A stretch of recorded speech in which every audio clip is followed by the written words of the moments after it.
అదరగొట్టే కారం రంగు రుచి ఆచి కారం పొడి. స్టేజ్ ఎక్కి డ్యాన్స్ చేయాల్సిన అమ్మాయి అర్ధాంతరంగా ప్రాణాలు కోల్పోయింది. సరిగ్గా 10 నిమిషాలు ఆగి ఉంటే వేదికపై ఆ అమ్మాయి నాట్యానికి ఊరు మొత్తం కూడా చప్పట్లు కొట్టుండేది. ఆ అభినయాన్ని చూసి అందరూ పరవశించిపోయేవారు. కానీ విధి ఆ చప్పట్లను విననివ్వల, ఆ అభినందనల్ని తీసుకోనివ్వల. తన నాట్యంతో అందరినీ మురిపించాల్సినటువంటి ఆ యువ కళాకారిణి ప్రదర్శనకు ముందే ప్రాణాలు వదిలేసింది. అందరినీ కన్నీటి సందరంలో ముంచేసింది. అసలేం జరిగిందంటే, రాజమహేంద్రవరం నుంచి ఎన్నో ఆశలతో తన కళను ప్రదర్శించాలని భవ్యశ్రీ అనే యువ డాన్సర్ రాజోలు మండలం శివకోటి గ్రామానికి వచ్చింది. ముసలమ్మ అనే కుంతలేశ్వరి అమ్మవారి తీర్థ మహోత్సవాల సందర్భంగా నాట్య బృందంతో కలిసి వచ్చినటువంటి ఆమె తన వేషధారణ అంతా పూర్తి చేసుకుంది. ఎందుకంటే టైం అవుతుంది. తన వేషధారణ, తన గెటప్స్ అంతా, మేకప్ అంతా రెడీగా పెట్టుకుంది. అద్దంలో తనను తాను చూసుకుని ఈరోజు చాలా ఆత్మవిశ్వాసంతో కనిపించింది. అద్భుతంగా డ్యాన్స్ చేయాలి, ఇక్కడ ప్రజల అభిమానం చూరగొనాలని చెప్పి ఎంతో ఆశతో రెడీ అయింది. కొద్దిసేపట్లో స్టేజ్ ఎక్కి తన ప్రతిభను ఇక్కడి ప్రజలకు చూపించాలనుకుంది. అదే ఆమె ఆఖరి అలంకరణ అవుతుంది అని చెప్పి ఎవరు ఊహించలా. చాలా బాధాకరమైన విషయం. ప్రదర్శన ఇవ్వటానికి సిద్ధమై పై అంతస్తు నుంచి మెట్లు దిగి కిందకు వస్తున్నటువంటి సమయంలో ఒక్కసారి స్క్రీన్ మీద ఆ భవంతికి సంబంధించినటువంటి, ఆ మేడకు సంబంధించినటువంటి దృశ్యం కూడా మీరు స్క్రీన్ మీద చూస్తున్నారు. ప్రమాదం జరిగినటువంటి భవనం అది. అక్కడ ఉన్నటువంటి వాళ్ళు, నిర్వాహకులు ఎవరైతే ఉన్నారో ఈ డ్యాన్సర్ల బృందానికి అక్కడ అకామిడేషన్ ఇచ్చారండి. అక్కడ ఉండటానికి, స్టే చేయడానికి, మేకప్ వేసుకోవటానికి, వాళ్ళు తయారు కావటానికి వాళ్ళకి రూమ్స్ ఇస్తారు కదా, ఆ బిల్డింగ్లో ఇచ్చారు. పూర్తిగా నిర్మాణం కానటువంటి బిల్డింగ్ అది. క్లియర్గా అర్థమవుతుంది, మనకి స్క్రీన్ మీద కనిపిస్తుంది. ఆమె అంతా రెడీ అయిపోయి ఈరోజు అద్భుతమైనటువంటి ప్రదర్శన ఇవ్వాలి అని చెప్పి ఆత్మవిశ్వాసంతో ఆమె మెట్లు దిగి వస్తుండగా ఆ యువ కళాకారిణి ఎంత బాగుందో చూడండి. భవ్యశ్రీ స్టేజ్ మీద ఎన్నో అద్భుతమైనటువంటి ప్రదర్శనలు ఇచ్చి రాష్ట్ర వ్యాప్తంగా ఎంతో పేరు తెచ్చుకుంది. ఆ యువ కళాకారిణి ఒక్కసారి మెట్లు దిగి ఆ భవనం మీద నుంచి కిందికి వస్తున్నటువంటి క్రమంలో చెప్పులు ఆ మెట్ల దగ్గర మడతపడి, అంటే బెండ్ అయిపోయి సరిగ్గా అదుపు కోల్పోయింది.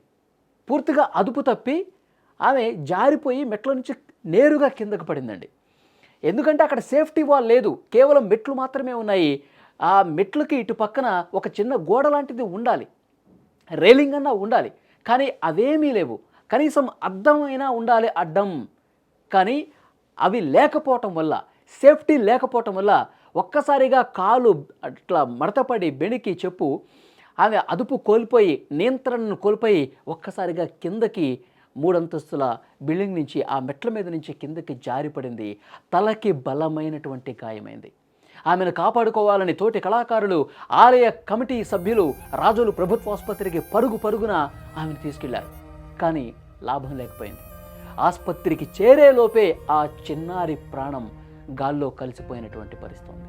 ఆ యువ కళాకారిణి ఎన్నో ఆశలతో తన కెరీర్కి సంబంధించి, తన లైఫ్కి సంబంధించి, ఇక భవిష్యత్తులో అద్భుతమైనటువంటి ప్రదర్శనలు ఇచ్చి రాష్ట్ర వ్యాప్తంగా మంచి పేరు సంపాదించాలనుకున్నటువంటి ఆ యువ కళాకారిణి అక్కడి నిర్వాహకులు చేసినటువంటి చిన్న తప్పిదము, వాళ్ళు చేసినటువంటి నిర్లక్ష్యము, ఇక్కడ ప్రమాదవశాత్తు ఈమె అదుపు తప్పి కిందకు పట్టము, ఇవన్నీ కూడా జరిగిపోయినాయి. మరి కాసేపట్లో తాళానికి అనుగుణంగా పడాల్సినటువంటి ఆ పాదాలు విగత జీవిగా నేల మీద పడిపోయే పరిస్థితి. ఆమె అభినయానికి అందరూ చప్పట్లు కొట్టాల్సినటువంటి అక్కడి చేతులు వాళ్ళ కన్నీళ్లు తుడుచుకుంటున్నాయండి. ఆ పరిసర ప్రాంతం మొత్తం కూడా ఒక్కసారిగా నిశ్శబ్దమైపోయింది. అక్కడ అమ్మవారి ఉత్సవాలు జరుగుతున్నటువంటి సమయంలో అక్కడ ప్రదర్శన చేస్తూ ఉంటే చూసి ఆస్వాదిద్దామని చెప్పి అక్కడికి వచ్చినటువంటి స్థానిక ప్రజానీకం కళ్ళల్లో నీళ్లు తిరిగినటువంటి పరిస్థితి. ఆమె సోదరి మధు ఫిర్యాదుతో ఒక బాధాకరమైనటువంటి విషయం బయటకు వచ్చింది.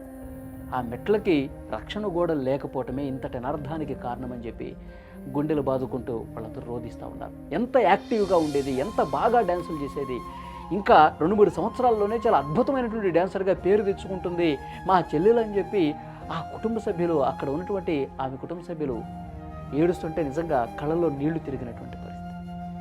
చిన్నపాటి జాగ్రత్త ఉంటే, అక్కడ భవన నిర్మాణంలో సరైనటువంటి జాగ్రత్త లేదు, నిర్లక్ష్యం లేదు. ఈమె కొద్దిగా కొంచెం జాగ్రత్తగా మెట్ల మీద నడుచుకుంటూ వెళ్ళినా కిందకి దిగినా బాగుండేదని చెప్పి. కానీ ఎప్పుడు ప్రమాదం ఎటువైపు నుంచి వస్తుందో ఎవరు ఊహించరు. ఇక్కడ కూడా అదే జరిగింది. ఆ మంచి భవనంలో అయినా వీళ్ళకి అకామిడేషన్ ఇచ్చుంటే, మంచి సేఫ్టీ వాల్స్, అద్దాలు,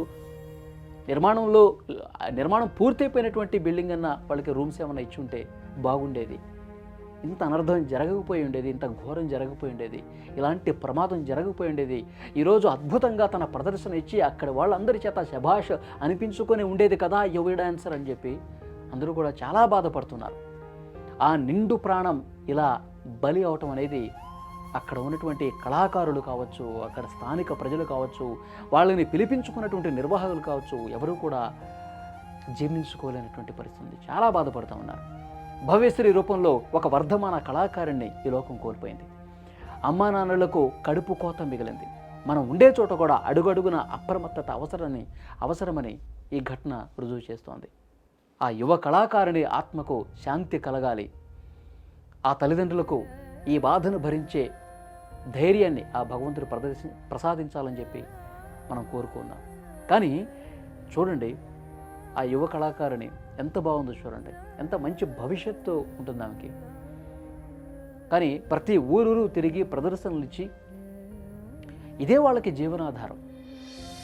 అట్లా 4 చోట్ల ప్రదర్శనలు ఇస్తే కానీ నెల గడవదు. అలాంటి పేద కళాకారులు ఈ వృత్తిని తీసుకొని వాళ్ళు తిన్నా తినకపోయినా ఏదైనా ప్రదర్శన వస్తే 4 రూపాయలు వస్తాయి కదా అని చెప్పి రాష్ట్రం మొత్తం తిరుగుతూ అనేక ఉత్సవాలలో వాళ్ళు డ్యాన్సులు చేస్తూ ఉంటారు.